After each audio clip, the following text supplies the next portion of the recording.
अवांजी समातुन ताईं radio voice of Sindh London.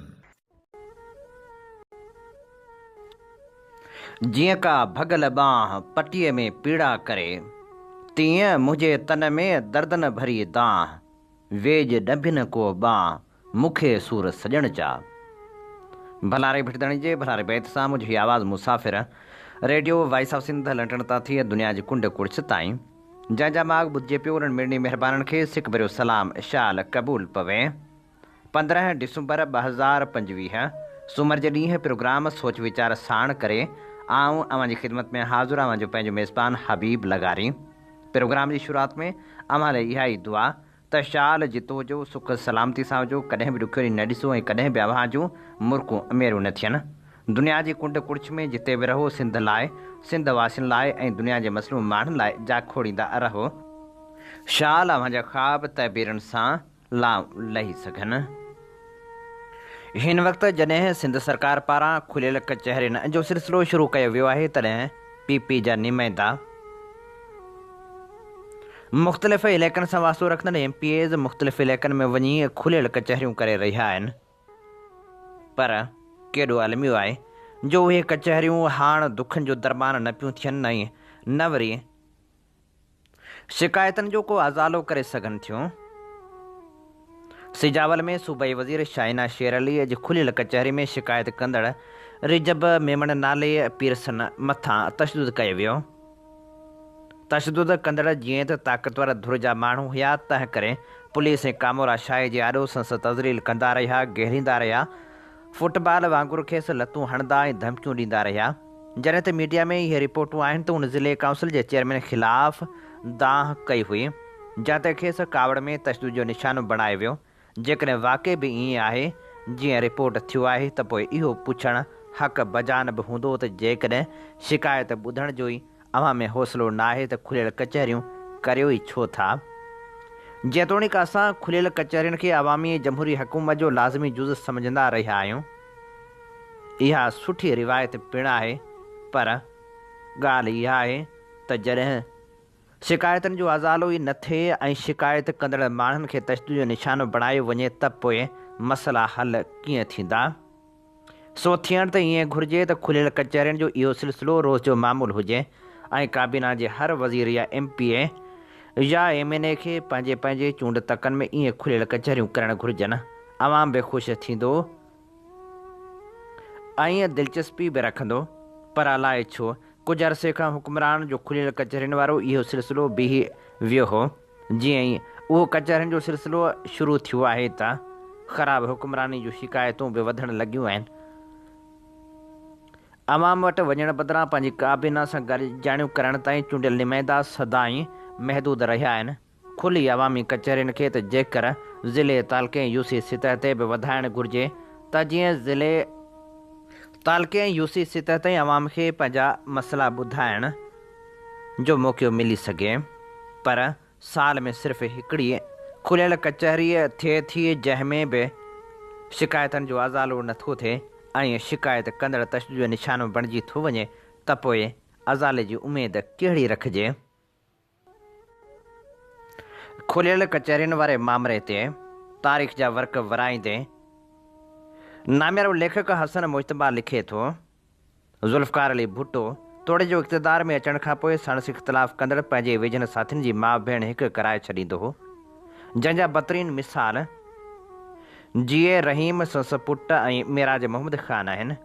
जीए रहीम जे पुटनि सां संदन पीउ जे साम्हूं रेप कया विया ऐं अहिड़ी ॾाढाई नेप जे सैयद कुसूर गर्देज़ी सां बि कई वई ऐं ॿियनि केतिरनि सां बि। मिड़ियूं ई माफ़ु कयोसि, ख़ालिक बदिले खून जे ख़ालिक करे, पर तारीख़ माफ़ु न कंदी आहे। पर हू अवाम में वञण ई साण न मिलण, कुझु ॾुख सूर ॿुधण ई खेनि भुट्टे जहिड़े हुक्मरान ऐं अॻुवान ॾाढो खुलियो ॻाल्हाइण संस वज़ीर, वड़नि मशीरनि, पार्टी लीडरनि, उहिदेदारनि ऐं हुकूमत कॾहिं वॾे वज़ीरनि ते कावड़ बि छॾण जो मौक़ो मिलंदो हो। भुट्टो किथे ख़ुदि उन्हनि कचहरियुनि में पंहिंजी ड्रामियत बि ॾेखारींदो हो। जीअं हिकु दफ़ो सखर नेशनल स्टेडियम में PP सिंध जे कन्वेंशन में तॾोके नौजवान फिदा लुंड ज़ुल्फ़कार अली भुट्टे साम्हूं तकरीर में वण वॼाए छॾिया हुआ। कारकुननि तॾोके चीफ मिनिस्टर ग़ुलाम मुस्तफ़ा जतोई सां घटि न कंदे खेसि रुअण हारको करे छॾियो हो। भुट्टे चयो जतोई जवाबु ॾे। माइक ते अची जतोई उते चयो भुट्टा याजिन मूंखे ॿियो कंहिंजी परवाह नाहे। हिकु माउ जी दुआ ॿियो तव्हां जूं महिरबानियूं आहिनि। मां अॼु इस्तीफ़ा ॾेई वञा। भुट्टे जूं खुलियल कचहरियूं चङो भलो थिएटर हूंदियूं हुयूं। कॾहिं लाड़काणे जी खुलियल कचहरियुनि में जुमो फ़क़ीर गॾु सूदो पियो गेट किरेश एंट्री ॾींदो हो त कॾहिं हैदराबाद सर्किट हाउस जी खुलियल कचहरी में फ़क़ीर अब्दुल गफ़ूर अॻियां ऐं पुलिस संस पुठियां काहींदी पई ईंदी हुई। भुट्टो खेसि टाक मंझंदि जो उन महिल ॾिसंदे ई चवंदो हो फ़क़ीर राणो ॿुधाए राणो हीअ सिंध जो मुल्क मथां राज कंदड़ अजीब राणो हो। हिकु पॉपुलर डिक्टेटर सोशलिस्ट ऐं ग़रीब दोस्त जो बहरूप कंदड़ वॾेरो। खुलियल कचहरियुनि जो मक़सदु आवाम मंझि संदसि हुकूमत ख़िलाफ़ कावड़ किरोध फ्रस्ट्रेशन खे खुलियल कचहरियुनि वसीले नेकाली ऐं उन बाबति पाण खे अपडेट करणु हो। हुन जी जोड़ियल पार्टी पीपी जेका असल में हुन जे फाही सां गॾु न त हुन जे साॻियुनि दुश्मननि हथां क़तल थी वियल धीअ सां गॾु दफ़न थी बि चुकी। हाणे पीपी जे ज़रदारी आहे पर हुन जूं हाणोकियूं खुलियल कचहरियूं भुट्टे वारनि थिएट्रिकल कचहरियुनि जो चरबो आहिनि। मक़सदु सिंध जी आवाम मंझि ज़बरदस्त कावड़ किरोध खे झको करणो आहे। पर हिकु ॻाल्हि ज़रूरु आहे त सिंध जा माण्हू उन्हनि पीपी जे हुकूमती खुलियल कचहरियुनि में अज़रा पेचो हो। बाबल भईए तोड़े शाहीना आॾो संदन हुकूमती कारगुज़ारियुनि ते कावड़ किरोध त छंडे सघनि था पर पीर पागारे महर सरदारनि जी कमीस खे त छिके नथा सघनि। उहा बिल्कुलु भुट्टे वारे थिएटर जी शर्तिया नई कापी आहे पुराणी साबित करण वारे खे इनाम। क़ैद जो दर्द छा हूंदो आहे इहो त उहे वजूद ॼाणे सघनि था जेके सरहद पार इल्ज़ाम जे हेठि बांदे बणिजी चुका या वरी उन्हनि जा उहे वारिस जेके अॼु बि राह निहारनि था त असांजा क़ैदी बणिजी वियल माण्हू कॾहिं वापसि ईंदा। भारतीय जेलनि में बेयारो मददगार बणिजी वियल मलाहनि बाबति जमील चांडियो लिखे थो। इब्राहिम हैदरी सां तालुक़ु रखंदड़ समय मुहाणा अहिड़ा आहिनि जिन जी परघोर या पोइवारी इन सितह ते नथी थिए जहिड़ी तरह उन्हनि जो सख़्तु जिस्मानी पोहरियो आहे। आए ॾींहुं सिंध ऐं बलूचिस्तान जा मुहाणा भारत जे कोस्ट गार्ड या उन्हनि जी सामुंडी फोर्सिस गिरफ़्तार करे पंहिंजे जेलनि में बंदि रखे थी जिते हू सालनि जा साल बंदि रहनि था। वफ़ाक़ी हुकूमत उन्हनि जी क़ानूनी चाराजोई लाइ अहिड़ो क़दम नथी खणे जेको उन्हनि खे खणणु खपंदो हो। हिन वक़्त ताईं मिलियल अंगनि अखरनि मूजिबि फ़क़्ति 10 सालनि अंदरि भारत में 3000 खां वधीक सिंध जा मुहाणा गिरफ़्त में अची चुका आहिनि जिन खे वक़्त बे वक़्तु हुकूमती सिफ़ारतकारी ज़रिए आज़ादु कराए पंहिंजे वतन आंदो बि वियो आहे। पर हिते पढ़ंदड़नि लाइ ॼाण ॾिजे थी त पाकिस्तान सरकार सामुंडी सरहदनि जी भञकड़ी में 10 सालनि अंदरि 900 माहिगीरनि खे गिरफ़्त में आंदो जिन खे कराची डिस्ट्रिक्ट जेल मां बाइज़त तौर ते आज़ादु करे भारत उमाणियो वियो। पर भारतीय सरकार पाकिस्तानी क़ैदियुनि सां इंसानियत खां किरियल वर्ताव करे थी। जेकॾहिं उन्हनि वटि क़ैद आहिनि केतिरनि ई आज़ादु थियल पाकिस्तान पहुतल माहिगीरनि शिकायत पिणु कई। 12 डिसंबर 2025 ते इब्राहिम हैदरी सां तालुक़ु रखंदड़ हिकु ख़ानदान जे 11 मुहाणनि खे समंड मां गिरफ़्तार करे भारत जे जेलनि में क़ैद कयो वियो आहे। इन सिलसिले में कोस्टल मीडिया सेल जे अॻुवाण सैयद कमाल शाह जो चवणु आहे त सिंध जे मुहाणनि सां भारतीय फोर्सिस जो माटेली माउ वारो सलूक आहे। हूअ पाकिस्तानी सामुंडी सरहदनि मां बि ज़बरदस्ती दाख़िल थी मुहाणनि खे खणी उन जो क़ीमती लांचूं या होड़ा ज़ब्त कनि था। हुन ॿुधायो त असां केतिरा ई भेरा सूबाई तोड़े वफ़ाक़ी हुकूमतनि खे अहिड़े ज़ुल्म ख़िलाफ़ कन बि खणायो आहे पर हूअ बर वक़्तु को ख़ातिरख़्वाह क़दम नथा खणनि। सिंध जे माहिगीरनि खे भारतीय कोस्टल फोर्सिस खां बचाए न सघिया आहिनि। ताज़ो इब्राहिम हैदरी सां तालुक़ु रखंदड़ गिरफ़्तार थियल हिकु ख़ानदान जे 11 माण्हुनि खे गिरफ़्तार कयो वियो आहे जिन जा तफ़सील आहिनि त सफ़ी मोहम्मद इब्राहिम ग़ुलाम मुस्तफ़ा सर मीर बहर हबीब सुल्तान अहमद सुमार सरफराज़ महताब ज़हीर शामिल आहिनि। गिरफ़्तार थींदड़नि में 18 सालनि खां 50 सालनि ताईं जा मुहाणा शामिल आहिनि जिन में हिकु ॿार पिणु आहे जंहिं पंहिंजे बचनि जी रोज़ी लाइ मच्छी जो शिकार थे कयो, जिनखे भारतीय कोस्टल गार्ड गिरफ़्तार करे खणी विया। मुहाणनि जे वारसनि एहतजाज पिणु कयो। मुहाणनि जी आज़ादी हुकूमती पॉलिसी कानून हिन रीत आहे। पाकिस्तान में फिशरीज़ कोऑपरेटिव सोसाइटी, फिशरिंग ऑर्डिनेंस ऐं सूबाई फिशरिंग एक्ट्स मौजूदु आहिनि, जिन जो मक़सदु माहिगीरनि जे रोज़गार, तहफ़ुज़ ऐं आज़ादी खे यकीनी बणाइणु आहे। सिंध में सिंध फिशरिंग एंड मेरिन फिशरिंग पॉलिसियूं आहिनि, जेके समुंड ऐं ढंढनि में माहिगीरनि जे हक़नि बाबति ॿधल आहिनि। भारतीय जेलनि में क़ैद माहिगीरनि खे वफ़ाक़ी हुकूमत वक़्त बे वक़्त भारत जे क़ैद मां आज़ादी लाइ सिफ़ारती सित ते क़दम खणण जी मजाज़ आहे। क़ैदियुनि जी लिस्ट जी मटासटा ज़रिए बि आज़ादु कराइण जो पॉलिसियूं आहिनि, पर बदक़िस्मती सां आज़ादी वारो अमल सुस्त रफ़्तार जो शिकार आहे, जंहिं सबबि मुहाणा पंहिंजनि प्यारनि खां परे क़ैद आहिनि।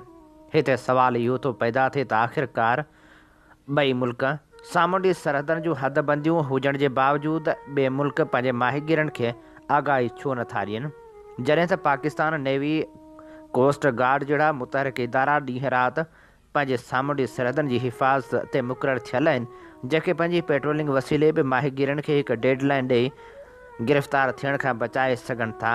हिन वक़्त ताईं भारत जे क़ैद में सिंध जा 71 माहिगीर आहिनि, जिन जी आज़ादी लाइ हुकूमत हंगामी क़दम खणे मुतासिर ख़ानदाननि जी माली मदद करे त जीअं उन जा बचा फ़ाक़नि खां बची सघनि।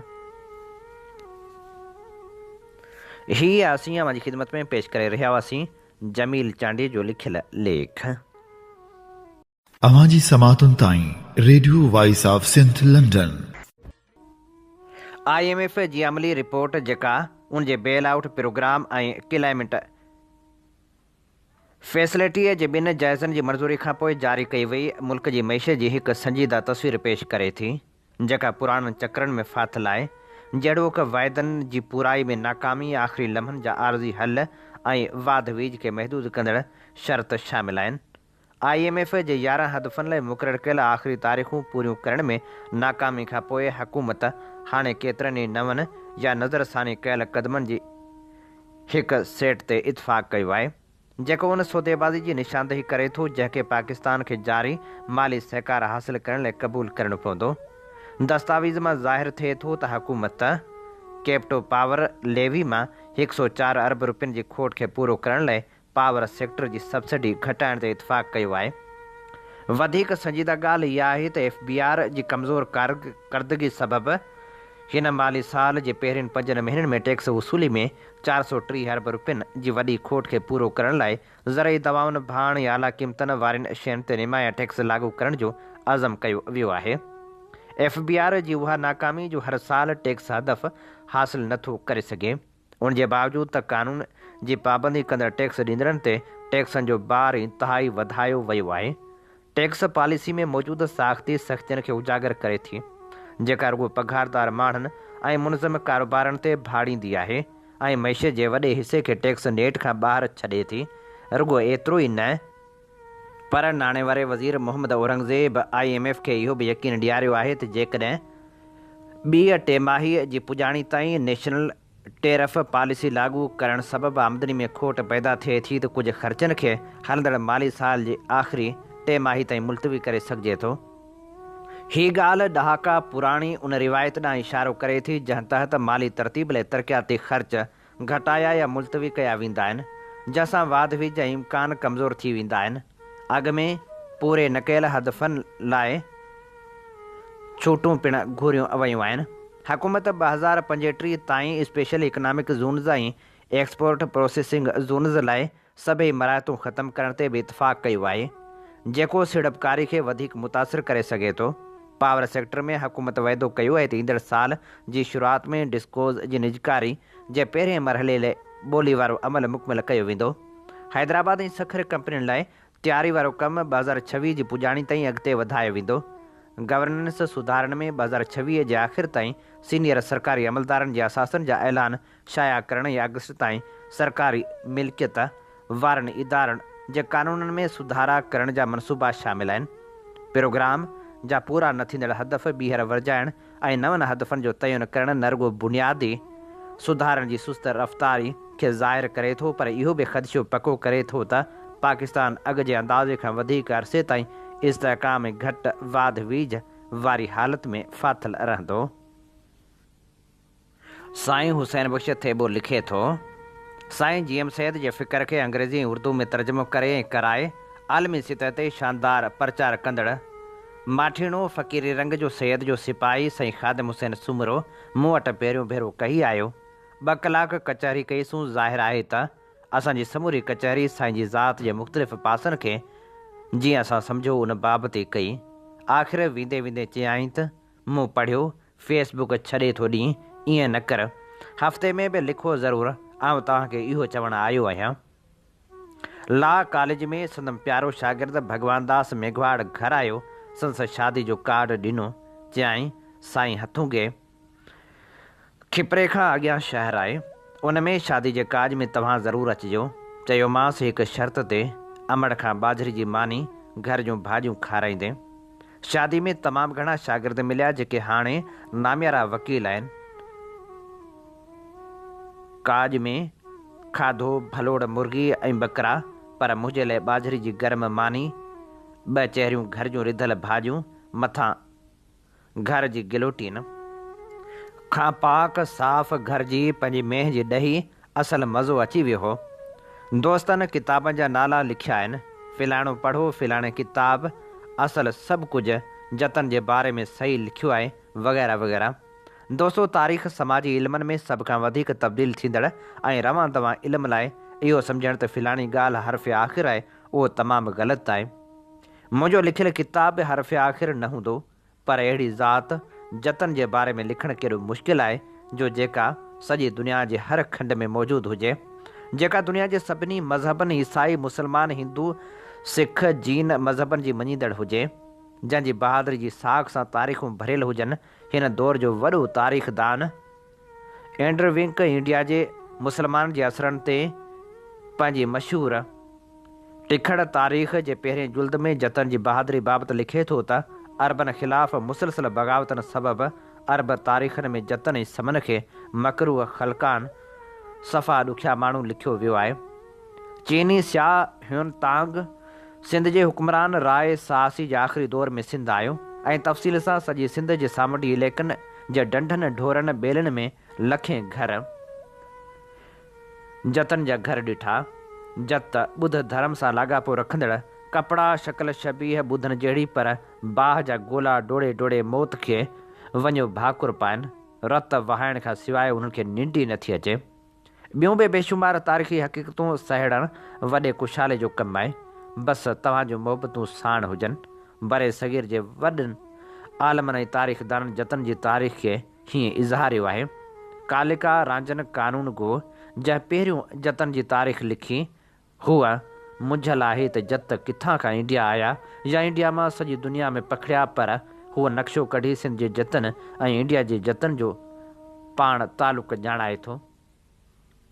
सर डॉक्टर जादूनाथ सरकार जंहिं औरंगज़ेब ऐं बाद जे मुग़ल दौर ते 5 जुल्दनि में तारीख़ लिखी, जंहिंमें जतन जूं औरंगज़ेब ख़िलाफ़ बग़ावतूं, बाद जे दौरनि में राजा सूरजमल जत जी आज़ादु रियासत जे दौरनि में राजा सूरजमल जत जी आज़ादु रियासत भरतपुर खे क़ाइमु करण जी तारीख़ लिखी अथसि। आरिफ़ हबीब सिंधू तहज़ीब ते लिखंदे जतन खे सिंध सां ॻंढे थो। असां वटि जीअं अक्सर ज़ातियूं पाण खे अरबनि सां ॻंढनि थियूं, जत पाण खे बलोच सॾाइनि था। अहिड़े जज़्बाती माहौल में सच लिखणु आहे वॾे जोखिम जो कमु, पर कोशिशि करे सही नगर चना भाउ शहज़ाद फ़तेहमंद थेबो जहिड़नि दिलबरनि जी मदद सां ही प्रोजेक्ट पूरो कबो। इन सिलसिले में राति खां रोमिल थापर जो किताब कल्चर ऑफ इंडिया पढ़णु ऐं नोट वठणु शुरू कया अथमि। 1100 सुफ़नि जो आहे। मवाली जो मथो 2-3 हफ़्ता जाइतो न हूंदो। सभु सुखिया हुजो। अवांजी समातुनि ताईं radio voice of Sindh London. हीअं ॿुधी रहिया आहियो radio voice of Sindh London. अवांजी ख़िदमत में प्रोग्राम पेश कयो पियो वञे सोच वीचार जे हिन सफ़र में आऊं अवां सां मुखातिबु पंहिंजो मेज़बान हबीब लगारी। जीअं तव्हां हीअं ॼाणो था त असीं radio voice of Sindh London तां अवांजी ख़िदमत में उहे प्रोग्राम पेश कंदा आहियूं जिन में सचाई जा सॾ हूंदा आहिनि, जिन में तारीख़ जा अमल वर्क हूंदा आहिनि। असीं चाहियूं था त हीउ सफ़र सफलता माणे, जंहिं लाइ असांखे अवांजे साथ ऐं सहकार जी ज़रूरत आहे। अचो इन सफ़र में असां सां हमक़दम बणिजो, असांजे प्रोग्राम वधि में वधि दोस्तनि ताईं पहुचायो त जीअं हीअ सचाई जो सफ़र सफलता माणे सघे। असांजे यूट्यूब चैनल खे सब्सक्राइब करियो। दोस्तो, इल्म लाइ तालीम जो हुजणु इंतिहाई ज़रूरी आहे। छा तालीम सिर्फ़ु नौकिरियुनि लाइ हासिलु कजे? इन बाबति किंजर असलम ॿुघियो लिखे थी, सिंध जे समाज में औरत जी तालीम बाबति बहस एतिरो पुराणो बि न आहे पर एतिरो नओं बि न आहे, पर अञा ताईं नामुकमिल आहे। ॼण को दर खुलियल बि आहे ऐं अधु बंदि बि आहे। सिंध जूं घणियूं छोकिरियूं पंहिंजी ज़िंदगीअ जी शुरूआति उमेद सां कंदियूं आहिनि, पर स्कूल ताईं पहुचंदे पहुचंदे केतिरनि जा रस्ता बंदि थी वञनि था। सवाल इहो आहे त अॼु बि छो असांजे घणनि छोकिरियुनि वटि कलम त आहे पर मौक़ियो न आहे। सिंध जे केतिरनि ॻोठनि में स्कूल मौजूदु बि आहे पर उस्ताद न आहे, फर्नीचर न आहे, या वरी ॿारनि वटि किताब न आहिनि। कुझु हंधनि ते स्कूल खुलंदड़ वक़्त खां वधीक बंदि वक़्त में ॾिसण लाइ मिलंदो आहे। अहिड़ी सूरत में हिकु मासूम छोकिरी खां इहा उमेद रखणु त हू मज़बूत मुस्तक़बिल जा ख़्वाब ॾिसे हक़ीक़त खां परे आहे। तालीम जो बुनियादु पको न हुजे त सोच बि कमज़ोर थी वञे थी। औरत जी तालीम जी अहमियत ते ॻाल्हाइणु को इल्मी बहस न आहे, उहो रोज़ जी ज़िंदगी जो सादो तजुर्बो आहे। घर में पढ़ियल माउ हूंदी आहे त ॿारनि जी परवरिश बहितर थींदी आहे। सिहत, सफ़ाई ऐं माली मामला बि ॼाण सां संभाले सघजनि था। हिकु पढ़ियल छोकिरीअ शादी खां अॻु ऐं पोइ ॿिन्ही हालतुनि में वधीक ज़िम्मेवार, वधीक बाख़बर ऐं वधीक एतमाद वारी ज़िंदगी गुज़ारे थी। सिंध में जिन ख़ानदान पंहिंजे धीअरुनि खे तालीम ॾिनी आहे, उन जी ज़िंदगी ऐं फ़ैसिलनि में वाज़े फ़र्क़ु ॾिसिजे थो। पर साॻे वक़्तु इहा तलख़ हक़ीक़त आहे त केतिरनि धीअरुनि जी तालीम जो मुस्तक़बिल फ़क़्ति हिकु फ़ैसिले ते बीठल हूंदो आहे, जेको घणो करे वालिद या भाउ कंदा आहिनि। कुझु हंधनि ते रिवायत, कुझु हंधनि ते गुरबत ऐं कुझु हंधनि ते समाजी दबाव छोकिरियुनि खे स्कूल छॾे घर विहारे छॾे थो। हिकु तहक़ीक़ मूजिबि सिंध जे ॻोठनि में चइनि मां हिकु छोकिरी 5 क्लास ताईं बि नथी पहुचे। औरत जी तालीम जी ॻाल्हि में हिकु अहम नुक़्तो इहो बि आहे त फ़क़्ति स्कूल वञण खे तालीम नथो सॾिजे। तालीम में माहौल, तहफ़ुज़, इज़त, तरबियत ऐं सहकार शामिल आहिनि। जेकॾहिं छोकिरी स्कूल वञे थी पर रस्ते में तज़लील ॾिसे थी, उस्ताद खां इज़त नथी मिले या क्लास में सवाल करण ते शर्मिंदगी महसूसु करे थी त उहा बि मुकमिल तालीम न आहे। तालीम उहा आहे जेका ज़हन खोले, न उहा जेका फ़क़्ति हाज़िरी पूरी करे। सिंध में केतिरनि हंधनि ते औरतुनि लाइ कॉलेज घटि आहिनि, जेके आहिनि उन्हनि ताईं ट्रांसपोर्ट जो मसइलो आहे। केतिरनि छोकिरियुनि जो तालीम छॾे ॾियण जो असुलु कारण इहो हूंदो आहे त घर खां कॉलेज घणो परे आहे। जेकॾहिं महफ़ूज़ ऐं सस्ती ट्रांसपोर्ट मौजूदु हुजे त केतिरनि ई ख़ानदाननि जा मसइला पाण ख़तमु थी वञनि। औरत जी तालीम खे अॻिते वधाइण लाइ कुझु सादा उपाउ असराइता थी सघनि था। स्कूलनि जी गैर हाज़िरी, उस्तादनि ख़िलाफ़ु सख़्तु कार्रवाई थियणु घुरिजे। ॿारनि, ख़ासि करे छोकिरियुनि लाइ स्कूल में महफ़ूज़ ऐं बाइज़त माहौल ज़रूरी आहे। ॻोठनि में कॉलेजनि जो अंगु वधाइणु घुरिजे। जेकॾहिं हर तालके में घटि हिकु सुठो गर्ल्स कॉलेज हुजे त आईंदा कुझु सालनि में वॾी तब्दीली ॾिसण में ईंदी। घरनि में बि सोच जी तब्दीली ज़रूरी आहे। वालिदैन खे इहो सम्झणु घुरिजे त धीअरुनि जी तालीम को बार न आहे, तालीम मुस्तक़बिल बहितर बणाइण जो हथियार आहे। सिंध में जिन वालिदैन पंहिंजे धीअरुनि खे पढ़ायो आहे, उन जे ख़ानदान में मुआशी ऐं समाजी बहितरी साफ़ नज़र अचे थी। धीअरुनि में सलाहियत जी घटिताई न आहे, घटिताई मौक़ियुनि में आहे। औरत जी तालीम ते लिखणु वक़्तु हिकु अहम ॻाल्हि नज़र में रखणु घुरिजे। मसइलो हमदर्दी सां हल न थींदो पर अकुल ऐं इंतिज़ाम सां हल थींदो। हर ज़िले में तालीम जे सुधारे लाइ सिधी निगरानी ऐं बाक़ाइदा रिपोर्टिंग जो निज़ाम हुजे। उस्तादनि जी ट्रेनिंग नए दौर जे हिसाब सां हुजे। स्कूलनि में ॿोली ऐं मज़मूननि जी तरबियत मज़बूत हुजे, छो त जॾहिं बुनियादु पको हूंदो आहे त छोकिरी विचोले ऐं आला तालीम में पाण संभाले सघे थी। सिंध जे मुस्तक़बिल जो दारोमदार रुॻो रोडनि, बंदनि या बिजलीअ जे मनसूबनि ते न आहे। मुस्तक़बिल उन ते आहे त असांजो नौजवान छोकिरियूं केतिरी हद ताईं तालीम हासिलु कनि थियूं। जेकॾहिं अॼु हिकु ॻोठ जी छोकिरी पढ़े थी त सुभाणे हू उस्ताद, नर्स, ऑफिसर, कारोबारी या मुहक़िक़ थी सघे थी। हू पंहिंजे ख़ानदान ऐं ॻोठ खे बदिलाए सघे थी। सिंध खे तरक़ी वठाइण लाइ घणो कुझु करिणो पवंदो, पर सभ खां तेज़ ऐं साफ़ नतीजो औरतुनि जी तालीम सां मिलंदो। हिकु पढ़ियल छोकिरी न फ़क़्तु पंहिंजी ज़िंदगी बदिलाए थी पर सॼे सारे नस्ल खे बदिलाए थी। जेकॾहिं असां चाहियूं त सिंध जो ईंदड़ दौरु मज़बूत हुजे त सभ खां पहिरीं पंहिंजे धीअरनि खे तालीम जा मुकमल हक़ ॾियणा पवंदा, छो त तालीम फ़क़्ति नौकिरी नाहे ॾींदी, पर उहा शऊर ॾींदी आहे ऐं शऊरी इनकलाब आणे सघे थो। हीअ असीं अव्हांजी ख़िदमत में पेश करे रहिया हुआसीं किंजर असलम बुघियो जो लिखियल ख़ूबसूरत लेख। अवांजी समातुनि ताईं radio voice of Sindh London. अॼु नामियारे लेखक, शाइर ऐं कहाणीकार अयाज़ क़ादरी जी वरसी मल्हाई पई वञे। असीं खेसि भेटा पेश करण लाइ अव्हांजे समातनि जी नज़र कंदासीं संदसि तारुफ़ ऐं उन सां गॾोगॾु संदसि शाइरी। तारुफ़ असां चूंड कयो आहे प्रोफेसर सलीम मेमण जे लिखियल लेख मंझां। सिंध में क़ादरी ख़ानदान जूं 7 पीढ़ियूं गुज़िरियल 2 सदियुनि खां सिंधी इल्म ऐं अदब, पर ख़ासि तौर ते शाइरी जे मैदान में अणमुलियूं ख़िदमतूं सरंजाम ॾेई रहियूं आहिनि। सचल सरमस जे हमअसर ऐं हम मनसब मियां मोहम्मद सालेह क़ादरी सचल सरमस जी हिदायत ते लाड़काणे जे मियां जी पाड़े गढ़ी में अची देरो जमायो ऐं क़ादरी सिलसिले जे फ़िक्र ऐं फ़लसफ़े खे हथी वठराई। क़ादरी ख़ानदान में 3 साहिब दीवान शाइर पिणु रही चुका आहिनि, जिन जी शाइरी पंहिंजे दौर जे हमअसरनि में घणी निमाया हैसियत रखे थी। उन्ही क़ादरी ख़ानदान में मियां ग़ुलाम सरवर फ़क़ीर जे घर में अयाज़ हुसैन क़ादरी 19 जनवरी 1927 ते लाड़काणे शहर में पैदा थियो। क़िस्मत साणस यावरी न कई ऐं संदसि वालिद मियां ग़ुलाम सरवर तकिड़ो ई वफ़ात करे वियो। संदसि सार संभाल ऐं सरपरस्ती संदसि मामे मियां ग़ुलाम अब्बास जोश कई, जेको पाण पंहिंजे दौर जो बरख शाइर ऐं साहिब दीवान हो, पर संदसि पालना में संदसि वालदा माजिदा नवाब ख़ातून जो किरदारु अहम हो। हुन निढड़े अयाज़ खे पीउ जी खोट महसूसु थियणु न ॾिनी, पर अयाज़ क़ादरी खे सॼी जमार इहो मलाल रहियो त संदसि सिर तां पीउ जी छप ऐं छांव जल्दी खसिजी विया। अक्सर ॻाल्हियुनि में पाणून महिरूमी जो इज़हार पिणु कंदो हो। अयाज़ हुसैन क़ादरी शुरूआती तालीम लाड़काणे में ई हासिलु कई, बाक़ी तालीम हासिलु करण लाइ कराची जो रुख़ कयाई ऐं आला में आला डिग्री मतिलबु त PhD अलामा ग़ुलाम मुस्तफ़ा क़ासिमी जी रहबरी में सिंध यूनिवर्सिटी मां हासिलु कयाई। अयाज़ क़ादरी 15 डिसंबर 1997 ते लाॾाणो करे वियो। अयाज़ क़ादरी जे छपियल किताबनि में बिलू दादा, मैक्सम गोरकी जी आतम कहाणी जो तर्जुमो, सिंधी गज़ल जी ओसर ऐं ॿिया किताब शामिल आहिनि।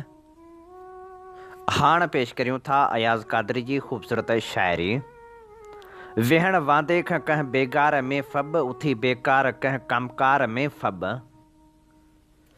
वञी थो उस ते छो नाले दिल, तूं कंहिं सूरत दिले दिलदार में फब। तूं लाहे साह जो सागो ए बुलबुल, विसाले गुल जे लए गुलज़ार में फब। सताई छो तो तूं ए याद दिलबर, दवा थी अॼु दिले बीमार में फब। चयमि हुनखे रहण ॾे हिन गली में, चयाई टर वञी कंहिं गार में फब। इश्क़े बुता में उमिरि वञायमि चङो कयमि, बुत ख़ानो दिलि खे पंहिंजी बणायमि चङो कयमि। हुन शमा रू जी यादि में ॻोढ़ा वहाईंदे, हस्ती खे शमा मिसल जलायमि चङो कयमि। पंहिंजे अखियुनि खे पाण करे सुर्ख़रू छॾियमि, चश्मनि मां खून दिलि जो वहायमि चङो कयमि। दिलि जी कली ते खोड़ मिली विया कमनि जा गुल, नफ़े में माल पंहिंजो मिटायमि चङो कयमि। सोज़े फिराक यार पचाए पको कयो, ग़म खे रफ़ीक़ कार बणायमि चङो कयमि। ग़ैरनि जी बदनज़र खां बचाइण जे वास्ते तस्वीर हुनजे दिलि में छुपायमि चङो कयमि। मंसूर भी न जंहिंखे छुपाए सघियो अयाज़, हरदम सो राज़ राज़ रहायमि चङो कयमि। न नुस्ख़ो कारगर थींदो को सम्झाए तबीबनि खे, दवा आदीद जी काफ़ी मुहबत जे मरीज़नि खे। कयो वाइदो मिलण जो हशर में हुना, मगर यारो क़यामत कहिड़ी ॿी थींदी जे आंदाई रक़ीबनि खे। शबे फ़ुरक़त खां आहे मौत बहितर ए अज़ीज़ो जो, न आराम कुझु हासिल न आहे निंड नेणनि खे। कयाई आरज़ू पूरी चुमो कातिल जा हथ जे कर, इहा ख़्वाहिश हमेशह थी रहे बिस्मिल जे ज़ख़्मनि खे। न आहे यक वजूदी जो मज़ो को बाग़ में साॻियो, चवे थी भंवर खे बुलबुल करियूं तक़सीम गुलशन खे। अयाज़ आहियां अयाज़ी याह मुंहिंजी ख़ूह ऐं ख़सलत, इहो ई आहे सबबु जो थो बणायां दोस्त दुश्मन खे। बुरी आहे इहा आदत मियां मञ, हसीननि सां न रख उल्फत मियां मञ, दगाबाज़नि खे दिलि ॾेई छा वठंदे, हसीननि सां न रख उल्फत मियां मञ, कंडनि सां पांद अटकाए कंदे छा, हसीननि सां न रख उल्फत मियां मञ, अबस रुसवा सरे बाज़ार थींदे, हसीननि सां न रख उल्फत मियां मञ, सदाई कीन तोसां साथ ॾींदा, हसीननि सां न रख उल्फत मियां मञ, ॾिसण में जीअं अचनि था तीअं न आहिनि, हसीननि सां न रख उल्फत मियां मञ, ज़ुबां ते हिकु त दिलि में बि रखनि था, हसीननि सां न रख उल्फत मियां मञ, नथा जे नेक ऐं बद खे सुञाणनि, न तिन सुहिणनि सां रख उल्फत मियां मञ, भॼी आतिश मिज़ाजनि खां परे थी, ॾिसी परवाने जी हालत मियां मञ, अयाज़ आहे ॾुखनि में सुख समायल, रुअण सां थी मिले राहत मियां मञ। ॾिया दिलि जे दाग़नि जा ॿारे छॾियासीं, ॾिया दिलि जे दाग़नि जा ॿारे छॾियासीं, हयाती जा रस्ता संवारे छॾियासीं, असांजी वफ़ा जा रहिया यादि जग खे, उहे दास्तां जे विसारे छॾियासीं, न अचिणो हुनखे न आयो न आयो, क़यामत जा लम्हा गुज़ारे छॾियासीं, अखियुनि जा रहिया जाम ॻोढ़नि सां भरियल, न पी सघियासीं न हारे छॾियासीं, उन्हनि में न तुंहिंजी सॼण रंग बू आहे, गुलिस्तान जा सभु गुल निहारे छॾियासीं, असांखे घणा हा दिलो जान प्यारा, निगाहनि त तुंहिंजे से वारे छॾियासीं, हसीननि जे रुख़ ते ज़ुल्फ़नि जो पहिरो, उहे नाग कारा धुतारे छॾियासीं, न हासिल थिया जेके अरमान दिलि जा, पुराणी खंधीजा से वारे छॾियासीं, अलम दर्द अरमा अची दिलि में वेठा, हुआ दिलि जे लाइक़ु विहारे छॾियासीं, सभिनी लाइ रखियोसीं सदा साफ़ सीनो, कदूरत ऐं कीनो बुहारे छॾियासीं, रहियासीं फ़क़ीरी ते राज़ी अयाज़, मिलिया ताज शाही धिकारे छॾियासीं। हीअ असीं अवां जी ख़िदमत में पेश करे रहिया हुआसीं अयाज़ कादरी जी ख़ूबसूरत शाइरी। इन ते प्रोग्राम सोच वीचार जो वक़्तु पुॼाणी ते पहुचे थो। पंहिंजे मेज़बान हबीब लगारी खे साॻी दुआ सां ॾींदा इजाज़त। वसे भिट तुंहिंजी भलारा सदा, सदा देस परदेस सारा वसन, कॾहिं सींद सिंजी न मेरी थिए, कॾहिं मोड़ कंहिंजा न मुरझाइजनि। अवां जी समातुनि ताईं radio voice of Sindh London.